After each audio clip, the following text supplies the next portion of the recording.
We're back with Pokemon TCG Pocket, and this is coming from the Pokemon Pocket Italia Speed Tour number 4. This was a recent tournament that explored what competitors would do if all EX cards were banned, and so we are actually not going to see any of the EX cards.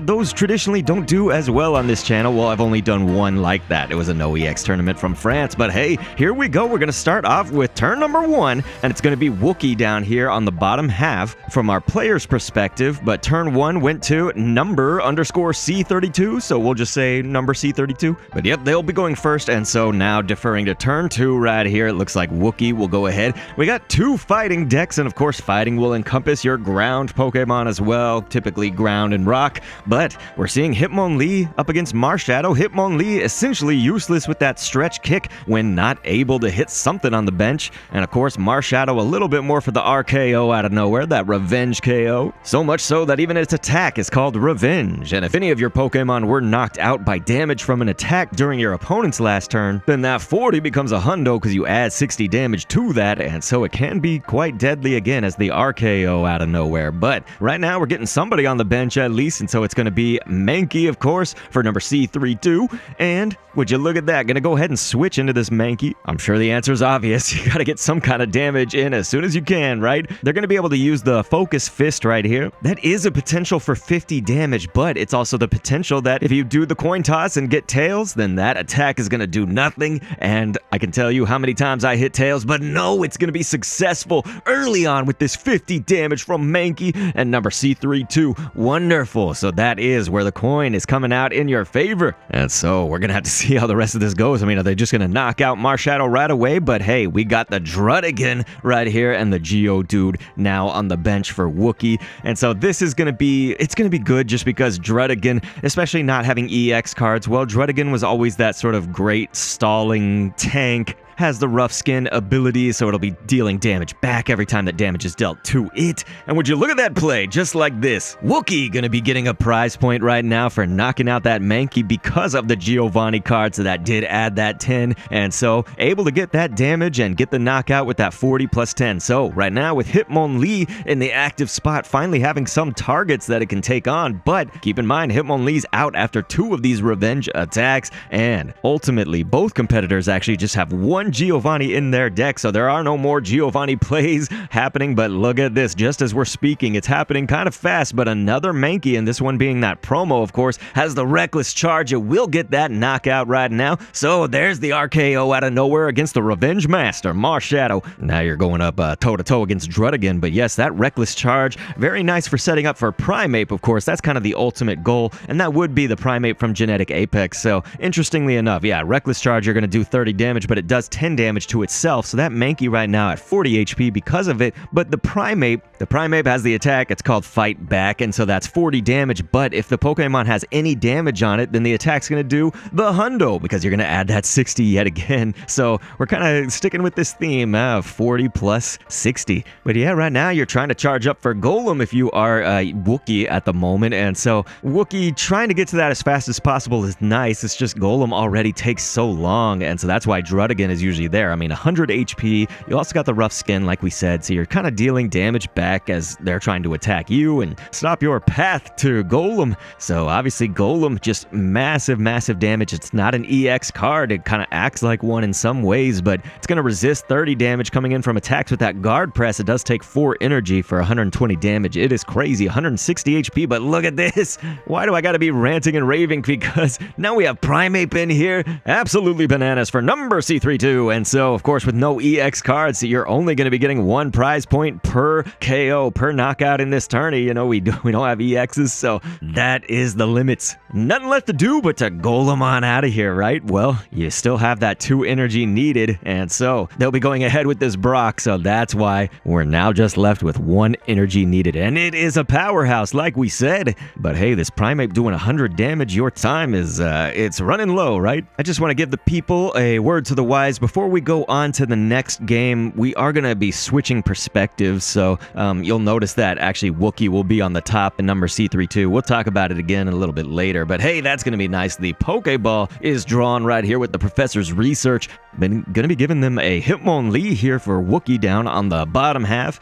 And would you look at that, there's a potion coming right on up, just what the doctor ordered, but hey, it's not going to protect you from that 100. The good thing is you're going to knock out the Primeape and you're going to resist that 30. So this is why the potion is viable. It was kind of, I would say it was needed just because you're going to want that Golem to be in here as long as possible in case number C32 does pull something from out of nowhere, basically. Got to have a Pokeball, got to have a Professor's Research, and so there you go. It's going to be the PR, so they will play that, and we'll see. Maybe was there a basic that they can put on the bench, but if not, man, this game might be over sooner than we think because Hitmonlee obviously not going to be able to damage this Golem, and so that would be kind of an unfortunate turn of events, and so we will see they'll just go ahead and give it a try, right? Why not? Just try the stretch kick, get a glitch or something, but you would be only dealing 30 damage, of course, to this massive Golem who would block that 30, and so there you go. It is going to be Wookie coming in with that KO, and that makes it 3 prize points for the victory in Game 1. Just a reminder, please subscribe if this is your thing, like, comment, and all of that, and we'll get into this game number 2 right here. And so as we mentioned just a little bit before, we are going to be switching perspectives right here. It's because actually one of the other competitors had game audio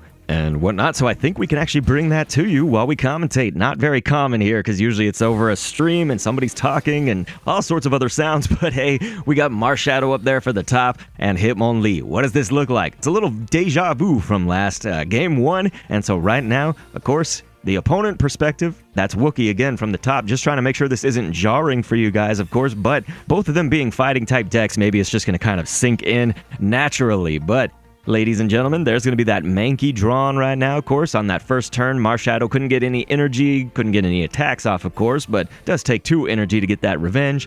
All kind of doesn't matter, though. Right here, we're talking about the second turn, which is where you can finally attack, get that focus fist right now, and so they are wanting that heads. What great luck and amazing coin tossing ability, if you want to call it that. Number C32. We're, of course, having a little levity here, but yes, that'll be a massive fistful of 50s, and so got to see how Wookie's going to respond to this. They obviously are going to hope for and pray for something to come out here. Going to need another Pokemon, of course, to back up, because you're going to need 2 energy just to kind of make anything happen right now with Marshadow. But hey, we're going to double time it on Druddigan. So who ordered 2 Druddigans with a side of fries? So it looks like they may be able to just retreat. Yep, there's the best option. You would definitely not want to keep your Marshadow in there at the moment, and so Druddigan purely pretty much that stall play. You're not going to have fire and water energy right now in this deck. You're not really looking to attack, and so again, it is all about that rough skin, and so that's its ability that's automatically applied. 20 damage will be dealt to whoever damages the Druddigan. And so we got a little bit of a fight on our hands, but I'm kind of liking how number C32 is set up.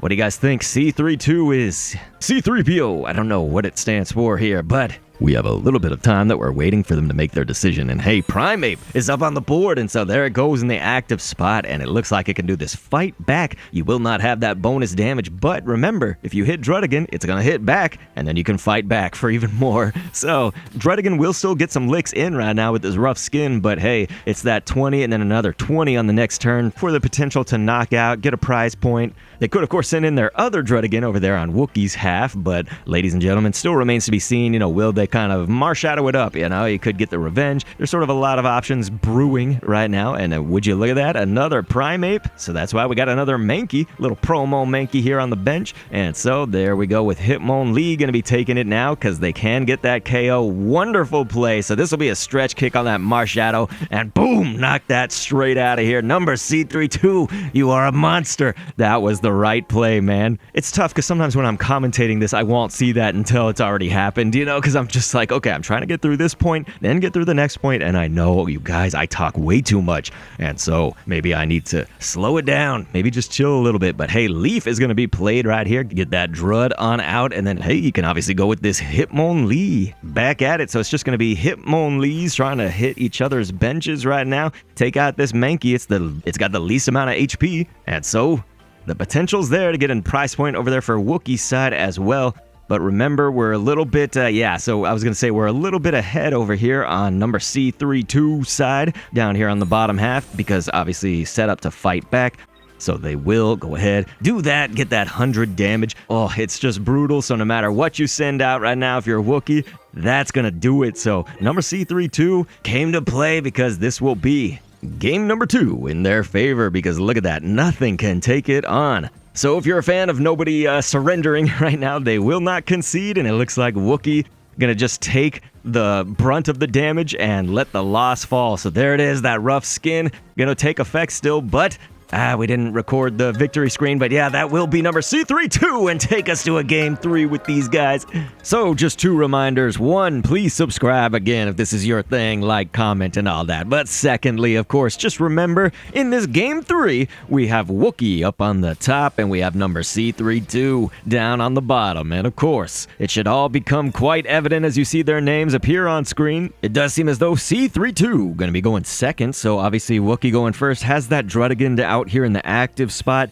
Professor's research is played, but already setting up with 2 Geodude cards there. So that'll be hopefully a nice setup for Graveler than Golem. We did just see a Sabrina get drawn right here as number C32 can start attaching that energy. And yes, you want to stretch kick down these Geodudes before they're going to evolve. And it will take, of course, several stretch kick hits to actually get that KO, because it's not just the 1-2. You're going to have to get the 1-2-3 for that last 10 damage, of course, that's left over after 2 of them. But hey, look at this. A leaf is played right now because it looks like Wookie is seeing right through it, saying, hey, I don't want you to eliminate these Geodudes right now. So honestly, one of the safest places for them against a Hitmonlee, and that's it, is going to be in that active spot. So you see it right here. Going to be able to, of course, get that tackle attack in for 20 damage. Why not start whittling it down? And hey, if you can eliminate this Hitmonlee and there's nothing else, then that would be an easy victory for Wookie. I have to imagine it's not going to go that way in the end, but it does look like right now a red card is played. You're always worrying. I think I say this too much, but you are often worrying essentially about the red card giving the opponent the card that they're looking for. Now, the one thing about playing it on this turn 3 that's actually kind of good is that then number C32 could have been denying the potential evolution, because if you imagine, well, I guess what is this, turn 4? I'm so sorry, I said turn 3. I think this is actually turn 4. So yeah, it would have worked on a turn 3 for the other person, or it would have worked on a turn 2, but essentially, you know, you can't evolve to the next stage right away, like after you play, let's say, Geodude. So on the turn that you played Geodude, you couldn't evolve to Graveler on that same turn. You'd have to wait for another turn to go around. So if the red card was played in that interlude of that happening, and in that process, this would not happen. But hey, it does look like this happens, despite the red card being played. Obviously, now you got 2 Graveler cards here, one on the bench, one in the active, and obviously, one's got energy right now. If you are going to attack with Graveler, of course, it's got the lunge out attack for 40 damage. Nothing to sneeze at, of course, but you're clearly looking for that Golem. You want that guard press for 120, and of course the 160 HP. That doesn't hurt, right? But, ladies and gentlemen, it does need 2 energy, of course, to lunge out, and then, of course, 4 energy for the guard press once you're Golem. But hey, look at this, how Farfetch showing itself. We did not get to see Farfetch in any of the last games, did we? And so right now, Farfetch going straight for it, right? You get that leak slap for 40. It's kind of nice because 1 energy, that was always like something kind of early on. So like when you're first playing Pocket and you just don't have that many cards, Farfetch actually can kind of come in clutch as just sort of that budget basic card. Now you do hope to evolve your deck a little bit later on. I haven't seen Farfetch often fill a need beyond that kind of what I just described. So it is nice to see number C32 actually using the crazy little duck right there with that leak in its mouth. So here we go. It looks like that massive 40 damage right there with the lunge out from Graveler. So Farfetch can't take another one of those, but hey, maybe something could happen. You got an X speed down here for number C32. It is nice. We can finally see the hand. Most of the time we're recording off of people's streams where the hand is just not visible. And man, I do like it from our perspective being able to see it. Now, I would say to some degree both people set up nicely, but much more favoring number C32, just in the simple fact that look at where the damage allocation is, but more importantly, look where the energy is, right? So you don't need a whole lot of energy right now to get these attacks, and you have a Hitmonlee if you need to hit the bench if you're number C32, and hit the opponent's bench, obviously, that's Wookie. But right now, your Farfetch looks like that actually is going to be a potential sacrifice play. It depends on what the next move is from Wookie, but hey, it looks like Farfetch at least will get in one clutch kind of KO right here. And so, yeah, this is it. If Farfetch does decide to attack Druddigon, obviously that rough skin is going to result in it KOing itself, so the damage probably not so much worth it. But that does still kind of provide some, I guess, stalling, some chance for energy generation. And we make no mistake, that energy generation does go both ways. Now, if we did miss anything, I'm not sure. So this was actually a file that was recorded in several parts, and so I'm hoping we didn't actually miss that on, so game 3, it was recorded in like 3 different parts, and so I'll make sure to catch you up in editing and stuff. But hey, it looks like though there will be that X speed right now, because Farfetch'd, again, it was really at that impasse of, do I KO myself while getting some damage, or is that really not worth it? But no, you have Hitmonlee right here, and so as we said kind of earlier, it was backtracking to my thought earlier, was that it does set up number C32 with this particular layout on the playmat right here, where C32 has a lot of options, right? And so we'll see if Wookie really can kind of work around that. They do evolve to Golem right here. Sans 2 energy, but look at that. It looks like Brock gonna come in clutch right now, give you at least another energy, and then of course the turn itself, giving them that final energy needed for guard press. So that is what, of course, Wookie's gonna be looking for to kind of dominate the rest of this match. So just like that, a swing in Wookie's favor right here. The thing is that they have to watch this stretch kick, so not much you can do about it right now. But on this next play, they have to hope that there's a leaf. Did they have X speed? They did not, actually. So Wookie's deck does not have the X speed in play. So they have to get leaf out here to get this Druddigon out of the picture, because otherwise you're going to have to wait another turn and endure another stretch kick, and you don't want that. So obviously number C32 would love it. Love to just get those stretch kicks off, and then hey, Golem barely could do anything after that, right? So we're going to be waiting on Wookie for a little while. It seems that they may not have the leaf if they are going to be waiting this long to think about it. So yeah, it does look like one leaf was played. That was nice of number C32 to check that out in the discard pile. But again, that does mean that very likely in the hand right now, there is no leaf from Wookie. You would have thought it would be played at this time. And so they'll go ahead and they'll put the energy up. Listen, I was wrong. I thought it would have been played sooner than that, but you know what? I was completely wrong. So there we go. It is the guard press. That'll teach me, and that's exactly why I don't like to predict too much into the future, right? Because that's the exact thing that can happen to you. Sorry about that. Commentator's curse. But anyway, ladies and gentlemen, coming for the RKO out of nowhere would be Marshadow with that revenge. This is obviously going to add a lot of damage to that attack. Now, Golem does resist 30 of it. And so, if you do the math quickly, remember that's 60 plus damage if there were Pokemon knocked out on your side by the opponent's last turn and stuff, so it's going to do 60 more. That's 100 total, minus the 30. It does give you that 70 that you need right here for the knockout. And so will Marshadow get that RKO out of nowhere? We are staring down Marshadow with revenge, and it does look like Mankey promo. So now that's hitting the bench, and it's going to get some energy, but yes, like we say, that's 100 damage, and even minus that 30 from the guard press. Boom! Golem is out of there, ladies and gentlemen. Number C32 picking up the next prize point, and again, Golem ain't no EX, so with no EX in this tournament, it means that each prize point will just be 1. So you got to get 1, 1, 1 for those 3 total. And so Marshadow on Marshadow action right now, and remember, it's the revenge. So RKO out of nowhere is met with an RKO out of nowhere right here, because that's another energy as we wait for the opponent. Yep, there they go. It's gonna be a nice 100 damage, and that Hundo Duncan right on the top of this Marshadow's head, you guys. Pocket runs on Duncan. Look at that. The Hundo Duncan was crazy. So here it goes. Mankey right now with that focus fist. And so, hey, no, it actually will not be Focus Fist. Even better, right? It's going to be this Primeape action for 50, and they did actually evolve both of them to Primeape. And so we're going to see double the Primapes, but they are different Primeape cards, still by the same name, though, so that means you can only have 1 and 1. You know, you couldn't have 2 Mythical Island Primapes and then 2 Genetic Apex Primeape cards. And so this should be the last time for any recording, skipping, or anything like that going on right now. We'll make sure in editing to update you. It's just, again, this is the last, like, file for Game 3, so I think a little bit of the action was cut off. But yeah, Primeape staring down Hitmonlee, and look at this. It's a race to just get that last point. Ladies and gentlemen, this Farfetch, one more hit, and it's out of there. There is a potion in action, which will not keep this Farfetch'd alive for another stretch kick, so unfortunately, potion not gonna save you right now. That is brutal if you're number C3-2. You guys, this is where you gotta come in clutch with something, right? Because no matter what, if you throw in Farfetch'd right there, Hitmonlee's just gonna be able to retreat after that and send in Marshadow, and so it looks like this really is probably gonna go to Wookie. Now, remember what happened last time I tried to predict something? I don't know, is there something I'm not seeing right now that like could somehow save number C3-2? I don't think so, because this is looking to be absolutely devastating, man. It just looks so good for number C3-2 earlier in this Game 3. I cannot believe this is happening. This is absolutely nuts.